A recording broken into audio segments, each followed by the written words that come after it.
जिंदाबाद जिंदाबाद गौरव गगৈ जिंदाबाद जिंदाबाद जिंदाबाद आरती कुमिर जिंदाबाद जिंदाबाद जिंदाबाद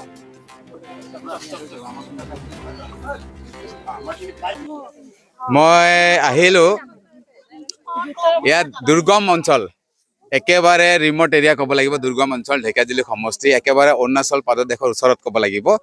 দয়ালপুৰ গাঁৱত আহিছো দেখিছে যথেষ্ট আই মাতৃসকল মোৰ কাৰণে অপেক্ষাত আছিলে যথেষ্ট মোক ভাল লাগিছে আৰু এবাৰ নিৰ্বাচনত তেওঁলোকে খুব আনন্দৰে ফূৰ্তিৰে ভোট দিবলৈ প্ৰস্তুত আছে মোক আৰু তেওঁলোকে কৈছে যে ঢেকিয়াজুলি সমষ্টিত মোক নিৰ্বাচনত জয় কৰায় এই অঞ্চলত যে দুৰ্গম অঞ্চলত যি অভাৱ অভিযোগ আছে তেওঁলোকে পূৰণ কৰিবৰ কাৰণে তেওঁলোকে মোক দাবী জনাইছে আৰু মই তেওঁলোকৰ সন্মুখত এইটো কথা কৈছো যে মই এতিয়া আপোনালোকক প্ৰলোভন নিদিওঁ যে মই অমুক কৰি দিম অমুক ৰাস্তা কৰি দিম মন্দিৰ কৰি দিম অমুক কৰি দিম মই প্ৰলোভন দিয়া নাই মই কৈছো যে মই নিৰ্বাচন জিকাৰ পিছত তেওঁলোকৰ লগত আকৌ আহি বহিম কথা পাতিম চৰকাৰৰ আৰু বিধায়ক পুঁজিৰ যি আবণ্টন পুঁজি থাকিব সেই পুঁজিসমূহ কেনেকুৱা কি ধৰণৰ বিতৰণ কৰা যাব কেনেকুৱা আলোচনা কৰি কাম কৰিব পৰা যাব মুখামুখিকে বহি কামখিনি কৰিম বুলি মই কথা দিছো তেওঁলোকক ভোটৰ সংখ্যাটো মই নকওঁ মই এইটো নিশ্চিত হৈছো যে ঢেকিয়াজুলি সমষ্টিৰ পৰা এইবাৰ নিৰ্বাচনত মই জয়ী হ'ম ভোটৰ ব্যৱধান কি হ'ব কিমান ভোটত জয়ী হ'ম সেইদিনা ৰিজাল্ট যেতিয়া ওলাব ফলাফলত আমি গম পাম গতিকে তেতিয়া আমি ক'ম এনেই আৰু মিছামিছি কৰি লাভ নাই আমাৰ যি সিঙ্গাল ডাঙৰ যিটো কৈ থাকে যে 1.5 লাখ 1 লাখ ডিফাৰেন্স ক্যালকুলেট কৰি থাকক কেনেকৈ ক্যালকুলেট কৰে মইতো ক্যালকুলেট কৰিছো ইলেকশ্যন জিকিম তো ফাইটিং কাৰ লগত হা সিঙ্গেল ফাইটিংটো ইয়াত বেলেগ পাৰ্টিটো মানে মইতো তাক প্ৰত্যাহ্বান নধৰো সিঙ্গালৰ লগত মই প্ৰত্যাহ্বান নধৰো কাৰণ বিজেপি মোৰ কান্ধত হাত ৰাখিয়ে তেওঁ ইলেকশ্যন জিকিছিলে ঢেকিয়াজুলিত তেওঁৰ কি বেজ আছে তেওঁ বেজ নাই নহয় তেওঁ ইলেকশ্যন জিকি চাওকচোন এবাৰ এই যিটো এইবাৰ আমাৰ 9 তাৰিখ যিটো ইলেকশ্যন হ'ব জিকি চাওক গম পাব ঢেকিয়াজুলি সিঙ্গেলে কৈছে বিপুল ভোটত জয় হ'ব কেনেকুৱা জয় হ'ব তেওঁৰ মাত্ৰ 5টা ভোট আছে আমাৰ আদিবাসী মানুহৰ ইমান ভোট আছে বড়ো মানুহৰ ইমান ভোট আছে আমাৰ মানুহৰ মূৰত নিমখ ৰাখি বগৰী খালে হ'ব নেকি হয় নাই কওক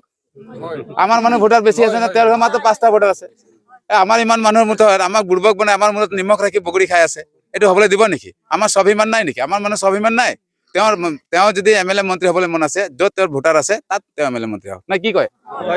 তাত য'ত মানুহ তেওঁৰ আছে তাত হওক আমাৰ ইয়াত আমাৰ মানুহ আছে আমাৰ মানুহ এমএলএ হ'ব সিঙ্গেলে কৈছে যে বহুত উন্নতি কৰিছে যে উন্নতি তেওঁতো কৈ আছে যে বহুত কাম কৰিবলগীয়া নাই আজি আহিছো গম পাইছে নহয় এই ৰাস্তা কেনেকুৱা ইয়াত কাম কৰিবলগীয়া নাই বোলে আহি চাওক কিমান কাম কৰিবলগীয়া আছে তেওঁ কৈছে ৰাইজক কৈ আছে বোলে আৰু ঢেকিয়াজুলি কম কৰিবলগীয়া কাম নাই এমএলএ বৰ্তমানৰ এমএলএ মন্ত্ৰী কি কৈছে জানেন না আপোনালোকে বোলে আৰু একো কাম কৰিবলগীয়া নাই বোলে কাম কৰিবলগীয়া আছে নাই কওক সুধি লওক দেখিছে ৰাইজ কেনেকুৱা অৱস্থাত আছে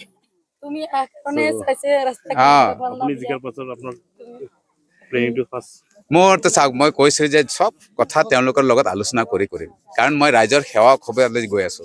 গতিকে ৰাইজৰ সেৱক হ'লে মই ৰাইজৰ লগত কথা পাতিবই লাগিব